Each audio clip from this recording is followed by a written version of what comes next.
Name some condition where you find increased glucose tolerance. Last question में हमने देखा था कि वहां पर डिमिनिश्ड ग्लूकोज टॉलरेंस या डिक्रीज्ड ग्लूकोज टॉलरेंस की कंडीशंस पूछी गई थी। अब पूछी जा रही है इंक्रीज ग्लूकोज टॉलरेंस। देखिए, इंक्रीज्ड ग्लूकोज टॉलरेंस का मतलब होता है increased ability of the body to utilise glucose. हमारी बॉडी कितना यूटिलाइज कर पा रही है ग्लूकोज, हमारी बॉडी की कितनी एबिलिटी है। ठीक है, तो इस कंडीशन में क्या होता है, जो फास्टिंग ब्लड ग्लूकोज लेवल होता है ना, वो नॉर्मल से कम हो जाता है।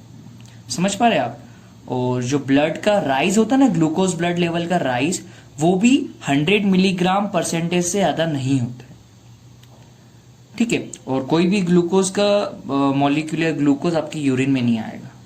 ये होती है इंक्रीज ग्लूकोज टॉलरेंस में कंडीशंस, मतलब कैरेक्टरिस्टिक्स इसकी, जो मैंने 3 पॉइंट्स बताए। अब कंडीशंस पे बात करेंगे, किन कंडीशंस होगी या कि कौन सी डिजीज होगी जिसमें होगा। देखिए, हाइपोथायराइडिज्म। हाइपोथायराइडिज्म में आपको इंक्रीज ग्लूकोज टॉलरेंस देखने को मिल सकता है। हाइपोथायराइडिज्म में मैं बात करूं तो जैसे डिजीजेस की, तो आपको माइक्सेडिमा और क्रिटिनिज्म, ये 2 डिजीज है, दोनों में ही ग्लूकोज टॉलरेंस बॉडी का बढ़ जाए। हाइपो एड्रेनलिज्म भी बोल सकते हैं। आप देख रहे हैं, हाइपो मतलब जो जैसे थायराइड का फंक्शन हाइपो एक्टिविटी हो रही है।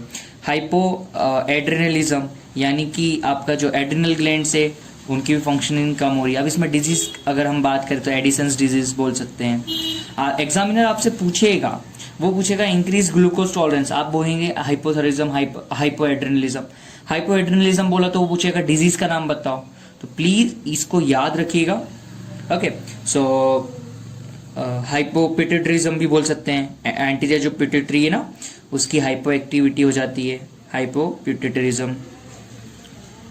और क्या हो सकता है? एक एग्जामिनर एक लाइन पर आपको घुमा सकता है। अब हाइपो वर्ड से आपने 3 चीजें तो देख ली। हाइपर इंसुलिज्म, कंफ्यूज मत होइएगा, हाइपर इंसुलिज्म हो जाएगा। अगर ये कंडीशन है तो आपका जो बॉडी का ग्लूकोज टॉलरेंस लेवल है वो बढ़ जाएगा। ये हाइपर है, बाकी सब हाइपो है। ये स्टामा, क्योंकि ये जनरली एग्जामिनर जो ट्विस्ट करता है क्वेश्चन को, वो इसी पॉइंट पे करता है। आपसे कहेगा कि हाइपर इंसुलिज्म में क्या होगा, फिर बताइए। आपने कंप्लीट कर दिया, हाइपो आपको याद रहा, आपने बोल दिया, बट वो फिर इस पॉइंट पे आपको वाइवा इस तरफ ले जाएगा। तो इसको भी याद रखिएगा। Describe a typical normal glucose tolerance curve. Glucose tolerance curve हम देखेंगे कब, जब हम ग्लूकोज टॉलरेंस टेस्ट लगाते हैं। इस टेस्ट में क्या होता है, हम एसिम्प्टोमेटिक केसेस के लिए टेस्ट लगाया जाता है। ये मैं क्या कहना चाह रहा हूं, रफ पेज पे लिखता हूं। एसिम्प्टोमेटिक केसेस के लिए में लगाया जाता है। ये जनरली क्वेश्चन को मैं डिटेल में आपको समझाना चाहता हूं, क्योंकि ये 3 स्टार क्वेश्चन है, आपका पूछा जाएगा ये। ठीक है, कॉमनली आस्क्ड क्वेश्चन है ये। सो एसिम्प्टोमेटिक केसेस जो होते हैं उसमें आपको ये जैसे हमें पता नहीं है कि किसी को डायबिटीज है या नहीं है, कुछ हमको दिख भी ना है उसके ब्लड, तो हम एसिम्प्टोमेटिक केसेस में जब भी हमारे पास आएंगे ना पेशेंट को, तो हम ग्लूकोज टॉलरेंस टेस्ट करेंगे। इसको बोलते हैं GTT, ग्लूकोज टॉलरेंस टेस्ट बोलते हैं। इस टेस्ट में क्या करते हैं, हम उसको ओरल ग्लूकोज दिया जाता है। क्या करा जाता है, पहले तो उसको कहा जाता है कि आप होल नाइट आप फास्टिंग रखिएगा, कुछ भी मत खाइएगा। फिर वो पेशेंट हमारे पास आता है तो हम सबसे पहले क्या करते हैं, उसको 75 ग्राम जो है ग्लूकोज देते हैं, ओरल ग्लूकोज। 75 ग्राम इसलिए आइडियली बोला जाता है। ऐसे क्या होता है, 1.75 ग्राम पर KG of weight of the person के हिसाब से दिया जाता है। ठीक है, तो ये आइडियल है 75 ग्राम ये दिया। फिर उसको इस 75 ग्राम को ग्लूकोज को डायरेक्टली नहीं जाता, इसको 300 ml वाटर के साथ दिया जाता है। तो ये किसी पेशेंट ने इनटेक करा। इनटेक करने के बाद हम 2 आवर तक मैं कह रहा हूं 2 आवर तक उसको ऑब्जर्वेशन में देखेंगे, रखेंगे। ठीक है, 2 आवर तक हम क्या करेंगे, एवरी हाफ आवर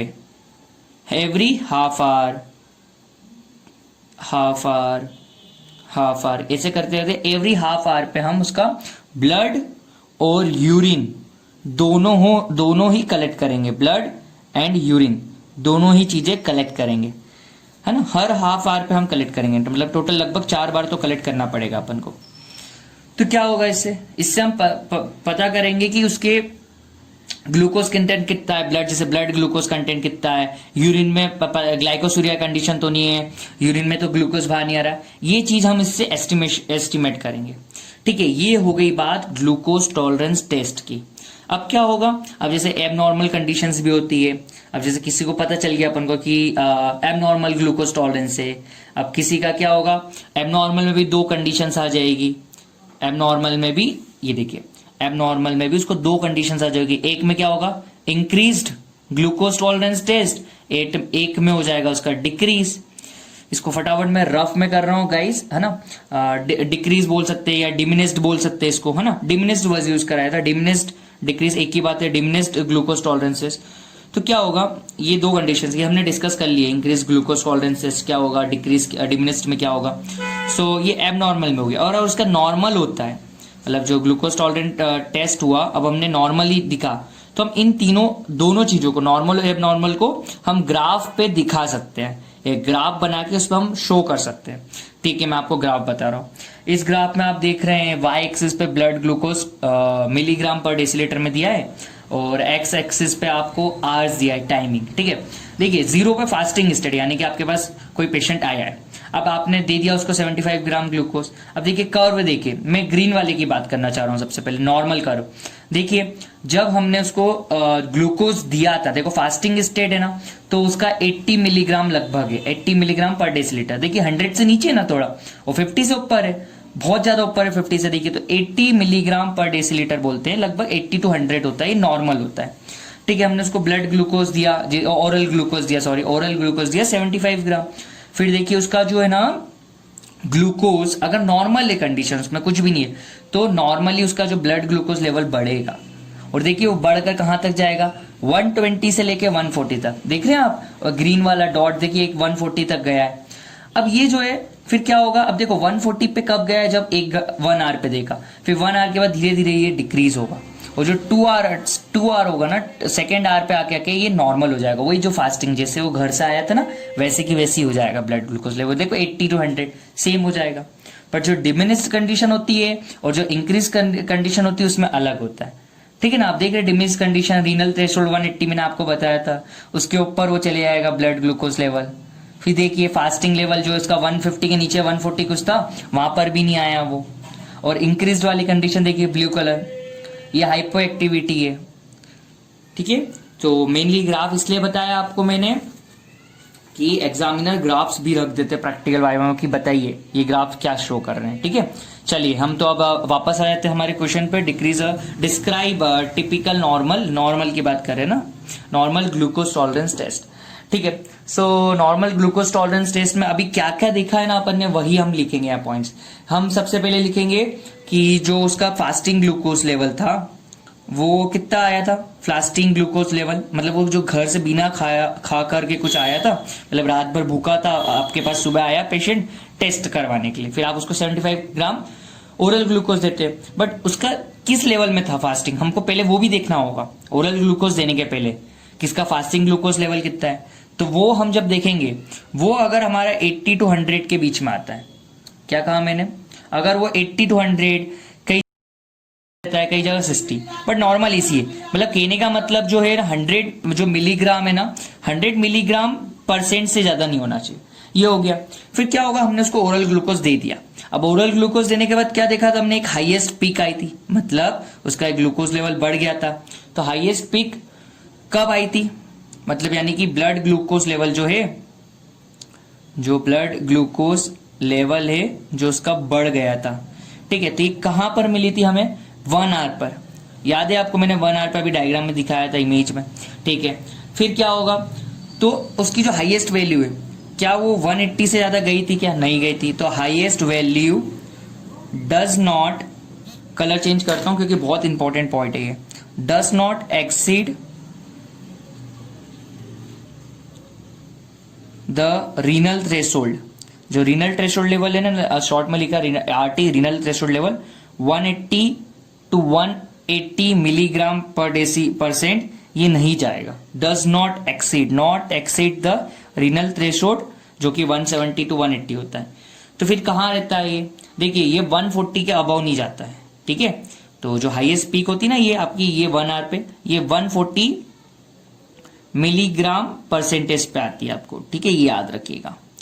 इसको भी मैं अलग पेन से आपको ये हाईलाइट कर दिया है मैंने इस पॉइंट को भी, ठीक है। सो फिर क्या होगा, 2 आवर जब कंप्लीट हो जाएंगे, 8 to आवर क्या होगा, अब हमारा वापस वो जो फास्टिंग लेवल है ना वो आना चालू हो जाएगा। जैसा वो घर से आया था जो ब्लड ग्लूकोज लेवल लेके, वैसा होना स्टार्ट हो जाएगा। तो क्या होगा, 8 to hour there is a hypoglycaemic dip. इसको क्या कहा है, हाइपोग्लाइसेमिक डिप। हाइपोग्लाइसेमिक कंडीशन की तरफ नहीं आ रहा वो डिजीज की तरफ, डिप मतलब क्या हो रहा है, जो 10 to 15 मिलीग्राम जो है ना, ये जो फास्टिंग वैल्यू है उससे कम जा रहा है, ठीक है, मतलब फास्टिंग लेवल की तरफ जा रहा है। जैसे ये 140 पहुंच गया है, फिर 8 to आवर पे धीरे धीरे 10, 20, 15 मिलीग्राम कम होते जाएगा, कम लेते जाएगा, ठीक है। देयर इज हाइपोग्लाइसेमिक डिप, ये वर्ड बोलिएगा, हाइपोग्लाइसेमिक डिप मिलेगा, there is a hypoglycaemic dip. फिर क्या होगा, फिर देखिए अब इन सब के बाद जब हम आएंगे कंडीशन पे 2.5 आवर, क्या हो जाएगा, वही जो उसका पहले फास्टिंग ग्लूकोज लेवल था वही कंडीशन आ जाएगी, फास्टिंग लेवल इज रेस्ट, ठीक है गाइस। तो मैंने क्या कहा, जब वो घर से आया था, हम जो उसका हमने फास्टिंग ग्लूकोज लेवल देखा था, वो फास्टिंग ग्लूकोज था 8 to आवर, उसका वही फास्टिंग लेवल रीच हो गया, सेम कंडीशन आ गई। पीक कब गया था, 1 आवर पे गया था, जो कि 140 मिलीग्राम पर डेसीलीटर आपका चले गया था पीक, ठीक है गाइस। इसमें याद एक रखिएगा गोल्डन पॉइंट जो कि पूछा जाता है कि नो ग्लूकोज और कीटोन बॉडीज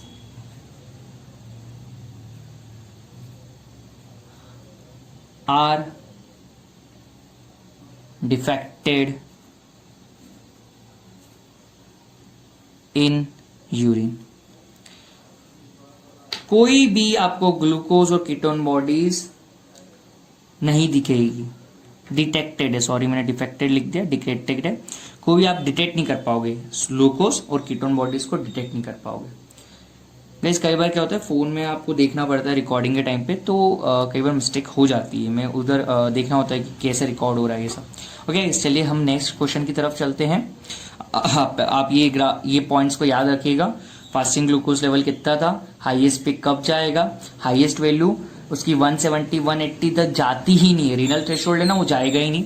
8 to आवर पे क्या होगा, हाइपोग्लाइसेमिक डिप होगा, उसके बाद क्या होगा 2.5 आवर पे जो है ना उसका फास्टिंग लेवल जो है वापस आ जाएगा, जैसा वो आया था हमारे पास उसका वही लेवल रीच हो जाएगा। चलते हैं नेक्स्ट क्वेश्चन की तरफ। Describe a diabetic type of glucose tolerance का।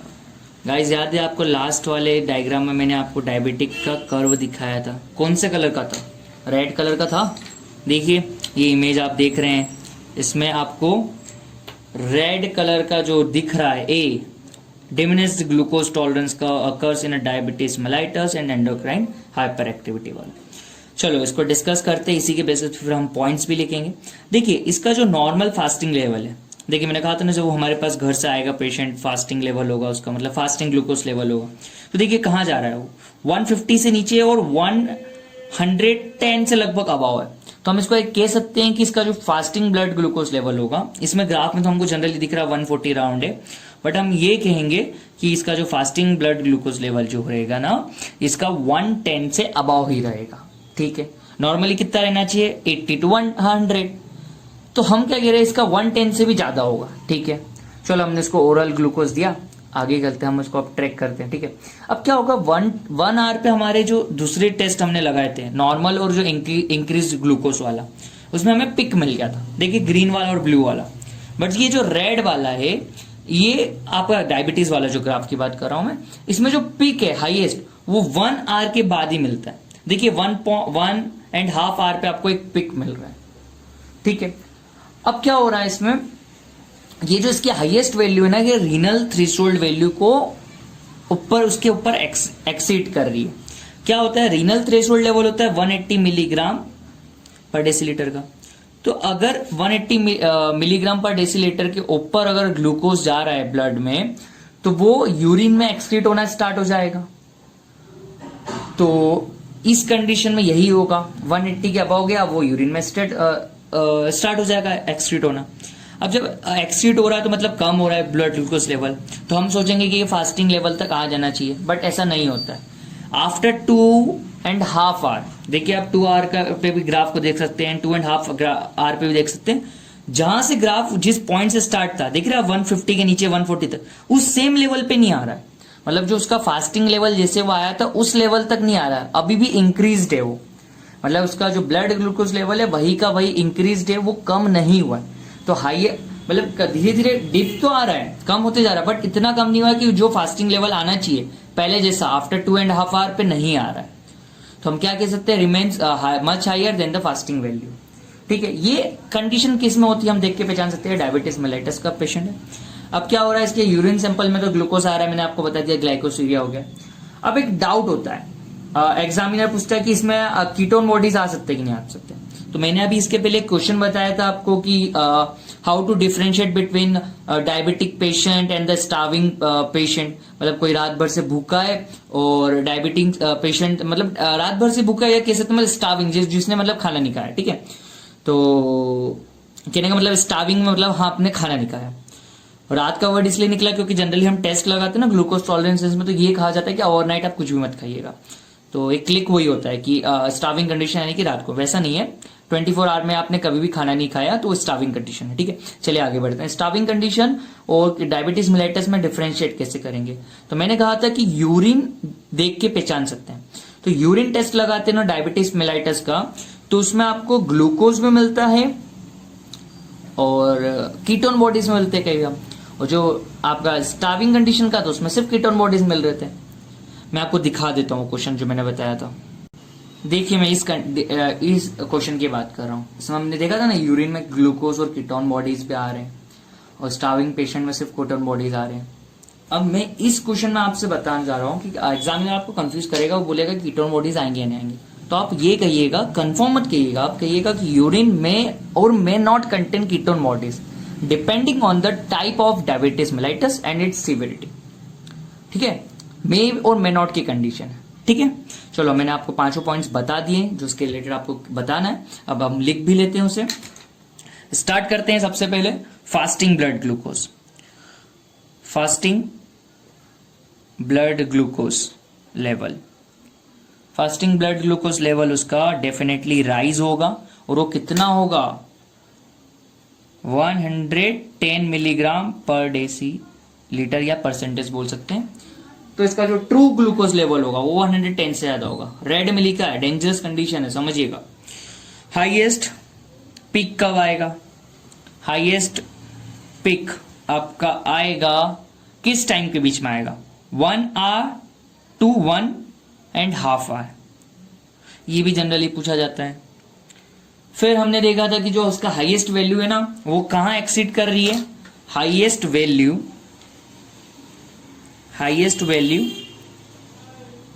exceed the normal renal threshold। मैंने आपको पिछले क्वेश्चन बताया था ना कि वो रीनल थ्रेशोल्ड के ऊपर नहीं जाता, पर ये जाता है डायबिटिक, क्योंकि वो नॉर्मल कंडीशन थी, ये डायबिटिक कंडीशन इसमें जाएगा। ठीक है, फिर हमने इससे हम उसको बता सकते हैं कि ये डायबिटीज कंडीशन है, रीनल थ्रेशोल्ड के लेवल ऊपर जा रहा है। और फिर उसका जो फास्टिंग लेवल जो है, मतलब फास्टिंग लेवल जो है वो नॉर्मल नहीं आएगा 2.5 आवर पे भी। सो क्या लिख सकते हैं हम, blood glucose does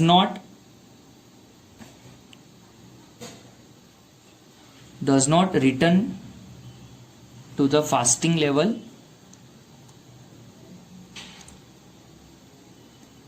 within 2.5 hour. बहुत इंपॉर्टेंट लाइन है ये, blood glucose level does not return to a fasting level जिस हम फास्टिंग लेवल से आए थे उस फास्टिंग लेवल पर ब्लड ग्लूकोज लेवल नहीं पूछता है, ठीक है। 2.5 मतलब 2.5 आवर पर भी, ठीक है। और लास्ट पॉइंट, की पॉइंट है इसका, urine shows presence of glucose and may or may not contain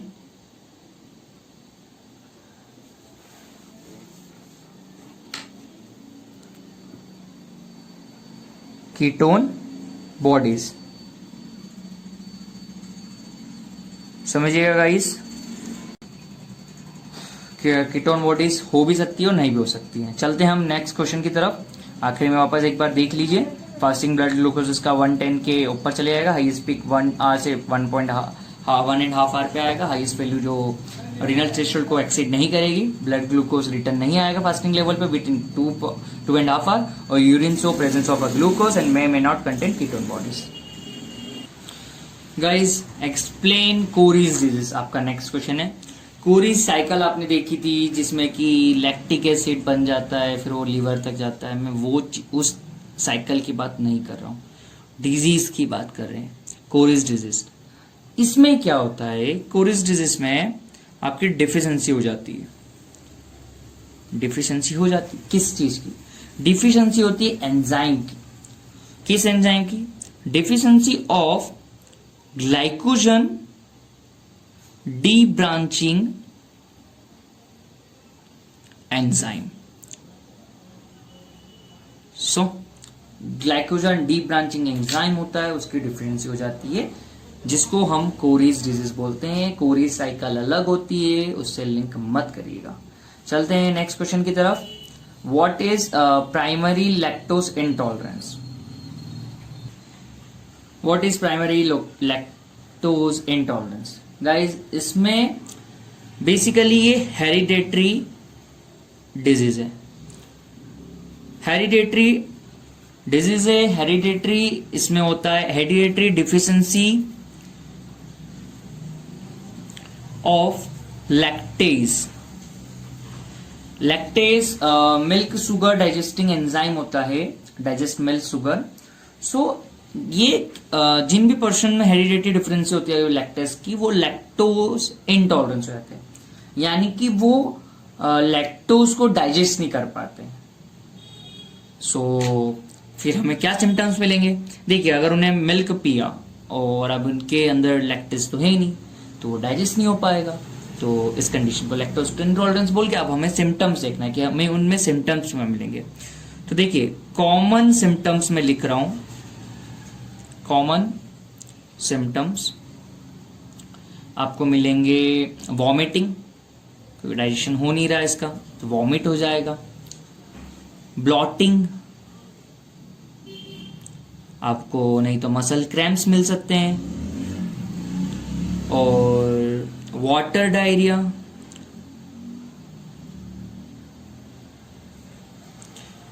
and dehydration भी हो जाता है इन पर्सन्स में। ये सिम्टम्स से पूछे जाते हैं जनरली, और इस क्वेश्चन को मैं 2 स्टार मार्क कर रहा हूं क्योंकि जनरली पूछ सकते हैं। कॉमन सिम्टम्स जो आएंगे, vomiting, blotting, cramps, water diarrhoea and dehydration.